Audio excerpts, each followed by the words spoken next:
You will hear a number of different recordings, and you will have to answer questions on what you hear.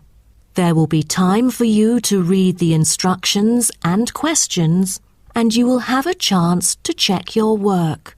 All the recordings will be played once only.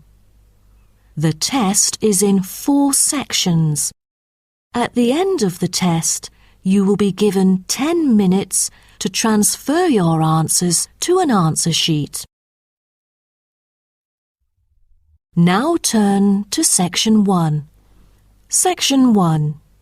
You will hear a telephone conversation between a teacher from the art centre and a female student's father about her art courses. First, you have some time to look at questions 1 to 3.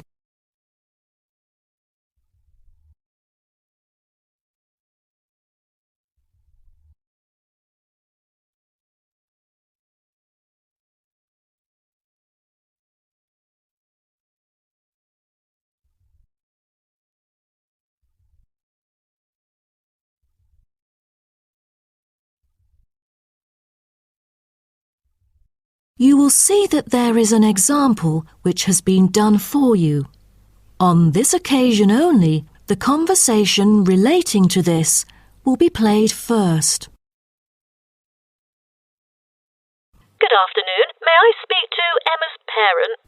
Afternoon. I'm her father. Who am I speaking to? This is Emma's teacher, Jane Carson, calling from the Arts Centre. I'm just calling to talk about her drama class at the centre. Oh, thank you for calling. How's Emma doing in drama class? You know, she just transferred here last month, unlike the others in her class who have been taking the course the whole semester since June. So I'm a bit worried that she might not fit in so well.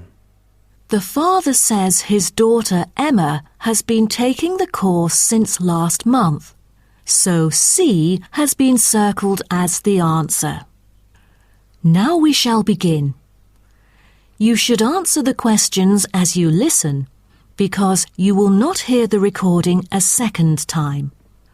Listen carefully and answer questions 1 to 3. Good afternoon. May I speak to Emma's parent? Afternoon. I'm her father. Who am I speaking to?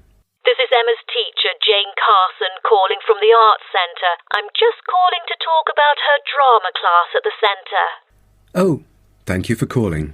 How's Emma doing in drama class? You know, she just transferred here last month, unlike the others in her class who have been taking the course the whole semester since June.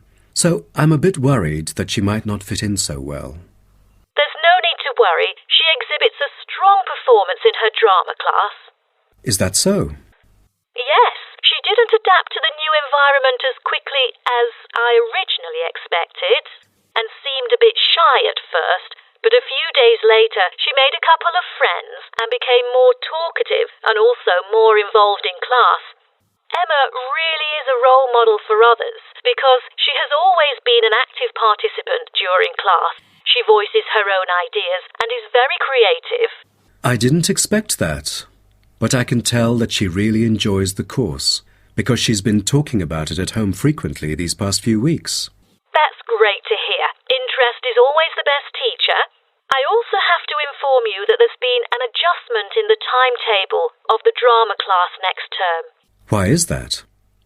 It's not that the music room that we currently use isn't available. As there are too many enrolling for the coming semester, increased class size means that space is limited to house the whole class. Also, the new classroom we use is not available during the current time frame, so I'm afraid we have to change the time for it. I see. So when would it be? As you know, the current class begins at 3:15, but the new time of the drama class would be 4:45. I'm afraid I have errands to run during that time. On the other campus, the class still begins at 3:15, but for the campus Emma goes to, it is the only time available for drama class. Oh, I see. I have to make adjustments to my course schedule then. No problem. Before you hear the rest of the conversation, you have some time to look at questions 4 to 10.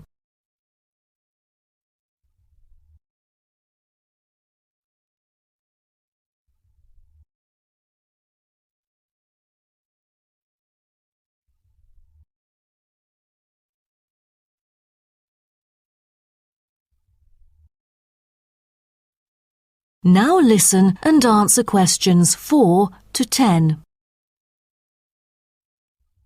Miss Carson, I'm thinking about signing Emma up for another art course. I'm thinking about dance class. Dance class is a popular course here, a great choice for a child to shape up and have fun. But unfortunately, it is oversubscribed at the moment. I have to put you on the waiting list. That's too bad. What else can I choose from then? Could you give me some advice? Sure.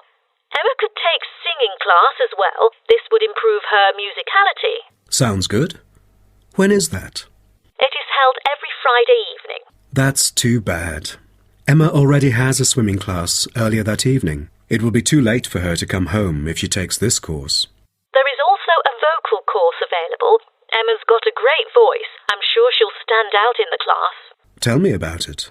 The vocal course starts at 4:30 p.m. every Tuesday. It isn't fully booked yet. Great teacher, experienced and beloved by students. The price is a bit higher though. How much is it? It's $110. Oh, that's too much. Way over our budget. We have to cover the extra cost if we choose it. Or maybe Emma could take music class. What is it about? Learning about songs and musicals. Well, the students have the opportunity to play different instruments like the piano, drum and so on. They can also learn to write music under professional guidance. That's exactly what Emma is eager to learn. How much would it cost? It was $63 last term, but this term it is $85, $22 more than the original price. We can afford that. When does the course begin? The course starts on September the 7th. Can we start 1 week later, on September the 14th? My daughter will be on a trip to France with her mum on the 7th. No problem, and the teacher for the class is Jamal Curtis. Just contact him if you have any further questions regarding the course. Jamal Curtis? How do you spell Curtis? Oh, it's Curtis. Thank you. That is the end of section 1. You now have half a minute to check your answers.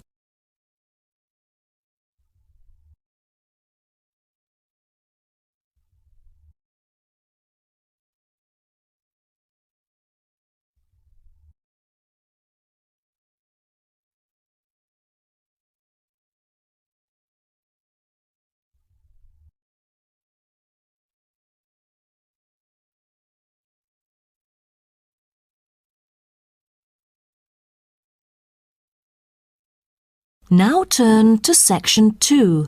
Section 2. You'll hear a coordinator for the annual ski and snowboard exhibition talking to the audience about some practical information for the whole event. First, you have some time to look at questions 11 to 15.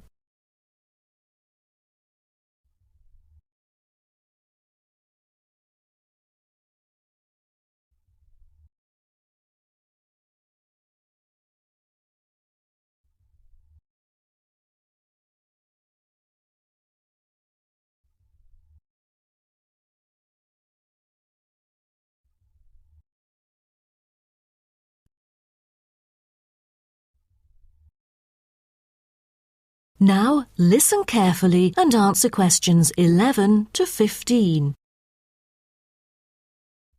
Good morning, everyone, and welcome to the annual ski and snowboard exhibition held from April the 8th to 17th. I am Mary Granger, coordinator of the event this year. The 10-day event features many highlights. As a snow sports lover, I know you are looking forward to a great time here. Now, I'd like to offer you some practical information about the whole event and what to expect from it. This might be the first time coming here for some of you, so for those who are still wondering about the right accommodation, I recommend Sky Hotel. It has its own health and sports clubs, just like most of the hotels here, but I love it because of its incredibly cosy beds, which guarantees good rest after an exhausting day of exploration. If you haven't brought your own equipment like poles, boots and skis, they are available for purchase or rent at Ski Set or Snow Rental. The exhibition this year provides a colourful look into the history of skiing and an inspiring peek into the future prospects of the sport. Apart from the fascinating photo exhibitions and the most up-to-date skiing gear like always, this year we have added 4 computers which can imitate the process of skiing, ensuring the same physical activity and sensations that appear during the skiing process on downhill slopes.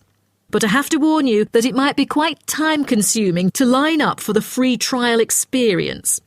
Many have posed the question as to how to enter the skiing and snowboarding competition. Well, rather than filling out the back of the entrance ticket or bombarding the committee with emails, the most effective method is by checking out the exhibition newsletter delivered every month for availability. At the most beloved local event, the exhibition has also drawn attention from the press. Last year, massive media coverage was on the worrisome amount of snowfalls. In order to avoid the same predicament, several artificial skiing slopes have been built. With more participants this year, we have lowered the entrance fee, which has been widely reported to local newspapers. A bonus for our participants is the ski programme.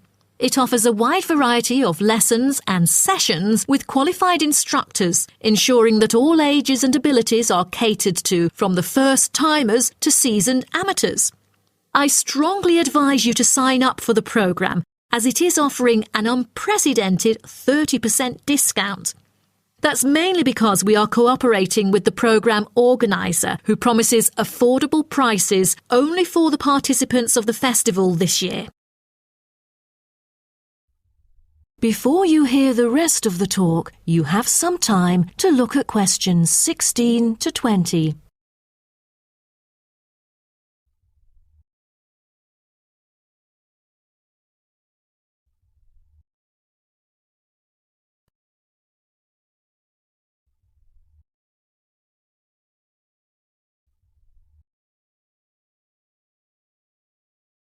Now listen and answer questions 16 to 20. Now, I would like to introduce you to the list of presentations during the following week so that you can better plan your schedule. The first presenter, Simon, is one of our best ski instructors. As an experienced instructor, he will inform you about the dangers that face skiers and snowboarders.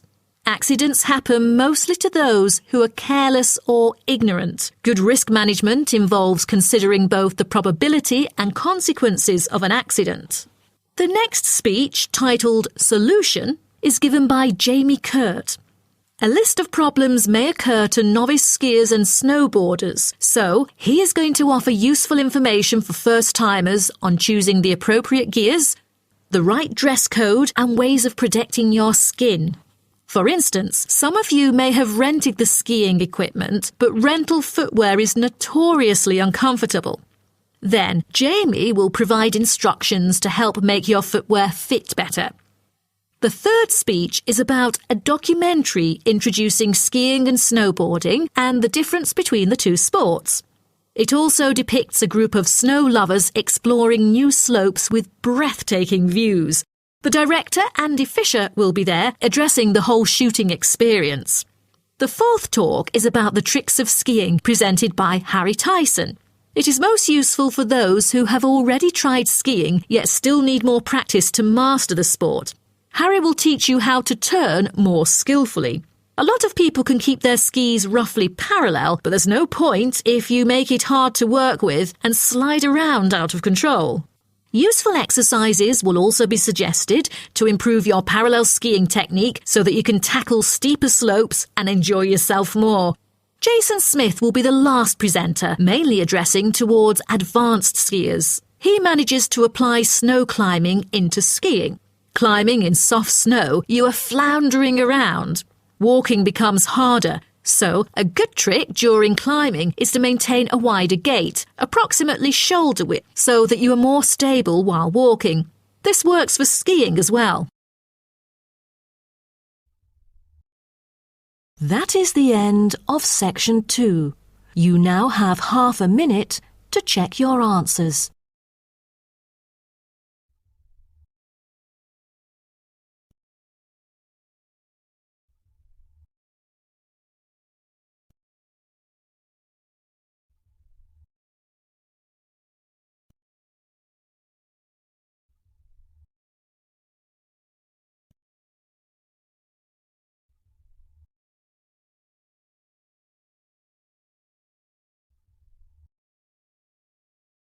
Now turn to section 3. Section 3. You will hear a student called Jerry discussing a pedagogy course with his tutor. First, you have some time to look at questions 21 to 23.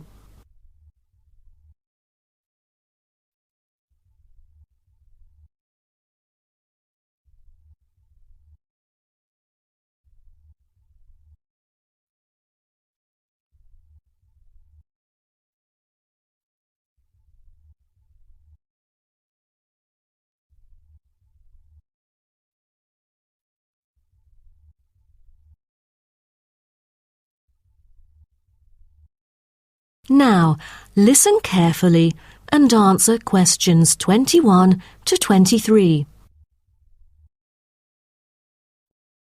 Jerry, how did it go with preparing your lessons? Is there anything you would like to discuss? Well, this is actually the first time that I have ever taught in an elementary classroom. After 8 years of learning pedagogy, I want to practice what I've learned in an instructive manner. But I'm a bit stuck right now. The topic I want them to research is a bit hard for pupils. I'm afraid that they won't be able to handle it on their own. So I need new ideas on designing more effective teaching methods. Mr. Carter, do you have any suggestions? Well, you should probably read this book called Professional Learning, written by J.K. Simmons. He is a professor who just transferred here last semester, but is already popular amongst the students for his creative teaching methods. There is an extensive range of learning approaches mentioned in the book, including approaches for team research, which might be helpful to you. You mean dividing the students into groups to do research? I've never thought of this before. How does it work? Professor Simmons has already demonstrated how efficient this approach can be. Basically, it aims to increase cooperation between students so they can present the results in a collaborative fashion. It helps them to develop their own voice and perspective. I'll check out the book as soon as possible. It seems I can borrow some of the essential concepts and work them into my course design. Before you hear the rest of the talk, you have some time to look at questions 24 to 30.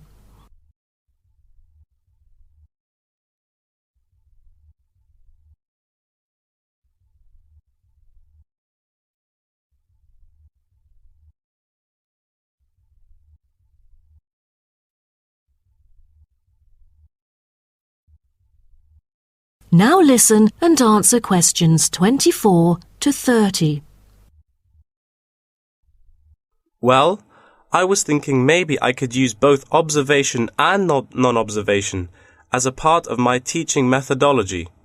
Could you take a look at my teaching plan? Sure. What kind of observational methods do you have in mind? For the observational part, I intend to include 2 approaches. First, the pupils can assess each other's behavior. I feel that reviewing fellow students through criteria-based reference evaluation allows constructive feedback. It can also improve their understanding of the subject material.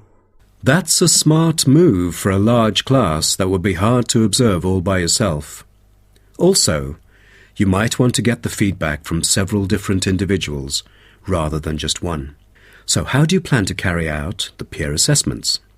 Oh, every pupil will be required to write a diary, which includes group projects, presentations, and in-class discussions. They'll put down their remarks. I'll collect them on a regular basis, which can also help me see whether they can keep up or not. Good. What else do you intend to do? Besides that, I also plan to do video recording.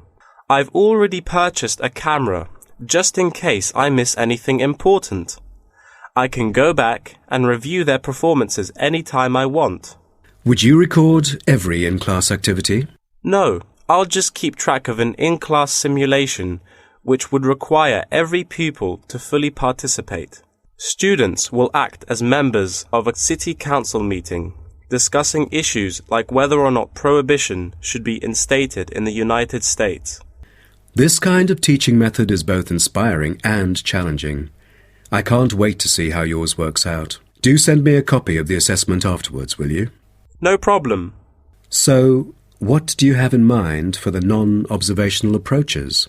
Well, my plan is to quantify the statistics. Numbers do not lie. It is the most direct way to measure their performance. See how well they've learned. Where does the data come from? I'll evaluate the test results, including the midterm, final exam, and pop quizzes, which would only take up about 40% of the overall assessment. Sounds like a lot of tests and assignments. Please remember that you don't want to wear out your students. Keeping them engaged is the key to efficient learning. Once they are exhausted, they just stop trying. Oh, I haven't thought about that. You are right. I don't want to frighten them with tons of assignments and exams. I'll make note of that. Thanks for the advice. I remember last time you mentioned questionnaires, right? That's true, but it is not for my students. In fact, they have to design their own questionnaires and choose the respondents using the internet.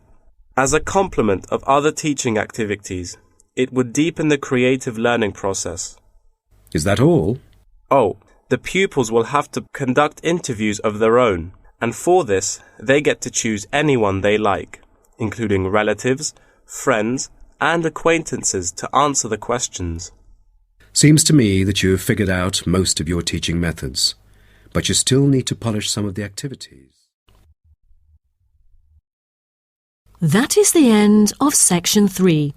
You now have half a minute to check your answers.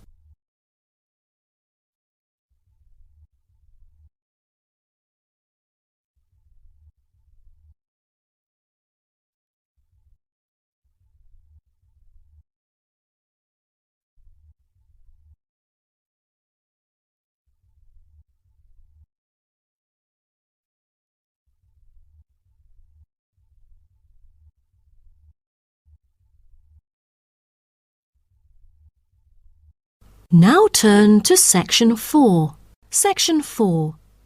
You will hear part of a lecture about urban migration. First, you have some time to look at questions 31 to 40.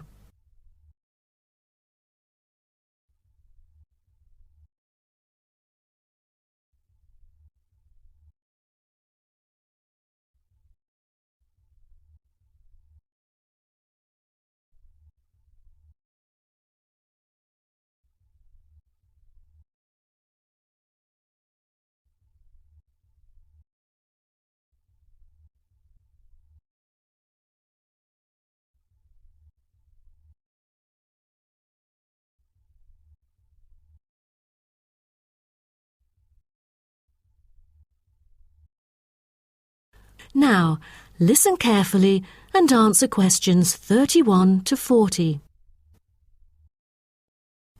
Good afternoon, and welcome to my talk on urban migration today. The world has experienced unprecedented urban growth in the recent decades. As much as 3% of Earth's landmass has been urbanized, an increase of at least 50% over previous estimates. Today, people living in cities already outnumber those in rural areas, and the trend does not appear to be reversing. In addition, cities have larger amounts of carbon consumption than rural areas. This is a result from two major aspects. First, with the increase of urban population around the world, the massive construction of urban infrastructure and residential housing is hard to avoid. Second, urban households have a higher rate of car ownership and use more gasoline products. Even though rural exodus is often negatively judged, there are also benefits of migration shared by the local environment and the society as a whole. Well, firstly, global trends of increasing urban migration and population urbanization can provide opportunities for nature conservations, particularly in regions where deforestation is driven by agriculture. As rural dwellers leave their homes, local forests are left to recover. What's more, it is easier for city dwellers to get around. Living in the country means transport can be very difficult. For instance, after midnight there are no buses or taxis in the countryside. However, there is still a number of public transport modes to choose from in the city. Finally, with more funds and advanced technology, cities endeavor to produce clean energy. New power plants have been built to take harmful methane gas created by the decomposition of rubbish and convert it into electricity. By doing so, an important greenhouse gas is turned into useful energy rather than being directly emitted into the atmosphere. The hustle and bustle of city life offers women the opportunity to explore different professions and pursue their own careers. Women in cities work as engineers, managers, and even football players. This change of roles has affected their marital status and family life. More women are choosing their careers over marriage, which raises the graph of late marriages. As a result, more are remaining single well into their late 30s. They want to be independent and earn money on their own. It is also easier for them to get a promotion while working in the city. Women are slowly achieving wider participation at work, while in rural areas, the mindset is still very conservative.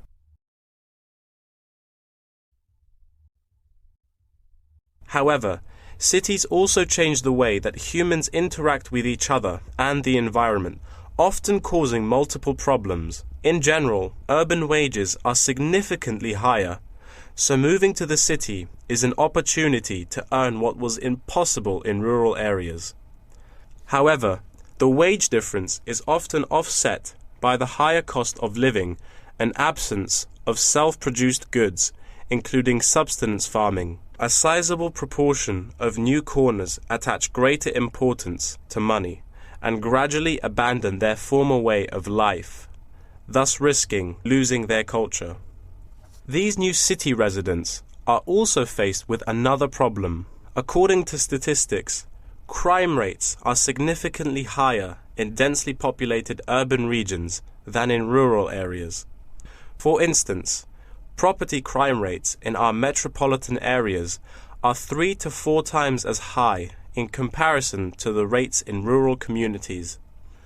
Immigrants, upon arrival into cities, typically move into the poor, blighted neighborhoods because that is where they can afford to live. Crime in these areas is high and reflects poor living conditions, as these neighborhoods experience great levels of poverty. This pattern also occurs for violent crimes, which is much more common in large urban areas than elsewhere. In addition, traffic congestion and industrial manufacturing are prominent features of the urban landscape, which take their toll on the natural environment and those who depend on it. Air pollution from both cars and factory emissions affect the health of countless urban residents. Rural to urban migration can boost the urban economy.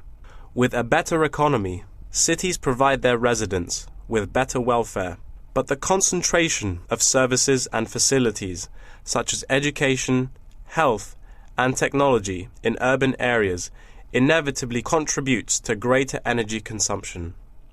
Another problem with life in the city is traffic congestion. It makes people late to work and thus stresses us out before we even get there. Deliveries can't arrive on time, gas costs money. The quality of life of those commuters starts to decline. What's worse is that if congestion makes it harder to match the right workers to the best jobs, it is economically inefficient as well. That is the end of section 4. You now have half a minute to check your answers.